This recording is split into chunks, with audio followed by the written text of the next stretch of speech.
প্ৰিয় দৰ্শক, আপোনাক কোনে হিংসা কৰে কেনেকৈ জানিব? এই ভিডিঅ'টোৰ মাধ্যমেৰে জানো আহক। আমাৰ জীৱনত এনে বহুতো লোক আছে যিয়ে আমাক ভাল পায়, কিন্তু কিছুমান এনে মানুহ থাকে যিয়ে আমাক হিংসা কৰে। কেতিয়াবা আমি সেই মানুহসকলক চিনিব নোৱাৰো। আমাৰ ঘৰ পৰিয়ালতে তেনে মানুহ থাকে। এনে লোকসকলে আমাৰ আপোন হৈ আমাৰ জীৱনত বেয়া কৰাৰ চেষ্টা কৰে। হয়তো তেওঁ আপোনাৰ প্ৰতিবেশী, কোনো আত্মীয় বা আপোনাৰ সহকৰ্মীও হ'ব পাৰে।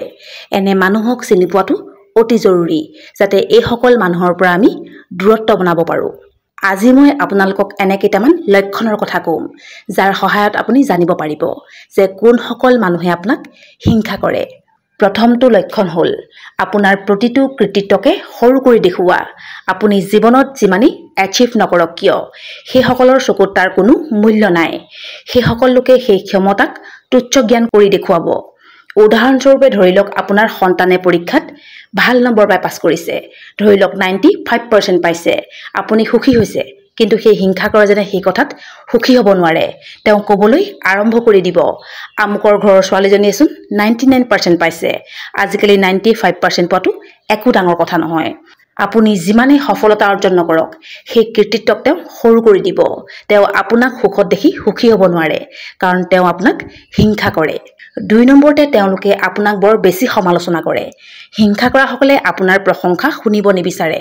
যদি কোনোবাই আপোনাক প্ৰশংসা কৰি কথা কয়, হিংসা কৰাজনে তাৰ মাজতে হাজাৰটা বেয়া কথা খুচৰি উলিয়াই দিব।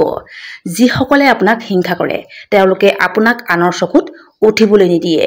3 নম্বৰতে এই হিংসা কৰিয়া ব্যক্তিজনে আপোনাৰ জীৱনশৈলী, আপোনাৰ চৰিত্ৰ, আপোনাৰ আচৰণ সকলোকে সমালোচনা কৰিব।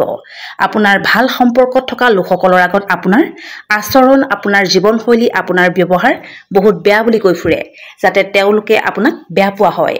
4 নম্বৰতে যেতিয়া আপুনি জীৱনত উন্নতি কৰিব, আগবাঢ়ি যাব, তেতিয়া সেই হিংসা কৰা ব্যক্তিজনে আপোনাক আগবাঢ়ি যোৱাত বাধাৰ সৃষ্টি কৰিবলৈ চেষ্টা কৰিব। যদি সেই চেষ্টা সফল নহয়, তেতিয়া আপোনাৰ ঘৰৰ মানুহৰ কাণত এনে কিছুমান কথা পেলাব, যাতে তেওঁ আপোনাক আগবাঢ়ি যোৱাত বাধা দিয়ে। তেওঁ আপোনাৰ কথা চিন্তা কৰাৰ অভিনয় দেখুৱাই আনৰ চকুত নিজক ওপৰলৈ উঠোৱাৰ চেষ্টা কৰে। আপোনাৰ সন্মুখত এনে দেখুৱাব যেন আপোনাক বহুত বেছি ভাল পায়, আপোনাৰ কথা বহুত চিন্তা কৰে, কিন্তু পিছ মুহূৰ্ততে আপোনাৰ যাৰ লগতে ভাল সম্পৰ্ক আছে, তেওঁলোকৰ লগত আপোনাৰ সম্পৰ্ক বেয়া কৰিবলৈ চেষ্টা কৰে। 5 নম্বৰতে আপোনাক হিংসা কৰা ব্যক্তিজনে কিন্তু মনে মনে আপোনাৰ নকল কৰে। আপোনাৰ পিন্ধন উৰণ, আপোনাৰ জীৱনশৈলী সকলোবোৰ নকল কৰে।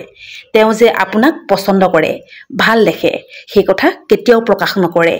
এই লোকসকলৰ প্ৰতি খং ভাৱ নাৰাখিব, কাৰণ এই হিংসা কৰা লোকসকলে আপোনাৰ হিংসা কৰোঁতে কৰোঁতে নিজৰ জীৱনত সুখী হ'ব নোৱাৰে, শান্তিৰে থাকিব নোৱাৰে। বেয়া চিন্তা কৰোঁতে কৰোঁতে ৰাতি শুব নোৱাৰে। আচলতে এওঁলোক পুতৰহে যোগ্য।